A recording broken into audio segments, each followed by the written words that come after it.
জ্বলছে বনাঞ্চল, ভয়াবহ দাবানলে পুড়ছে ইউরোপের দেশ পর্তুগাল। দেশটিতে এরই মধ্যে হতাহত হয়েছেন অনেকে। আগুনে ধ্বংস হয়ে গেছে বহু ঘরবাড়ি, ক্ষতিগ্রস্ত হয়েছে বিস্তীর্ণ ফসলি মাঠ।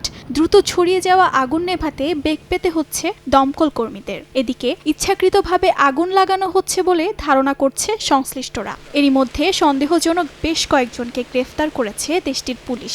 এদিকে দক্ষিণ আমেরিকার আমাজন রেইন ফরেস্ট থেকে ছড়িয়ে পড়া আগুনে পুড়ছে বলিভিয়ার বেশ কিছু অঞ্চল। জানা যায় দেশটির বেনি অঞ্চলের একটি খামারকে গ্রাস করেছে ভয়াবহ দাবানল। সংশ্লিষ্ট কর্তৃপক্ষ জানায় আগুন নিয়ন্ত্রণে সক্ষম হয় দমকল কর্মীরা। এবারের আগুন পূর্ববর্তী সকল রেকর্ড ছাড়িয়ে গেছে বলে জানিয়েছে দেশটি।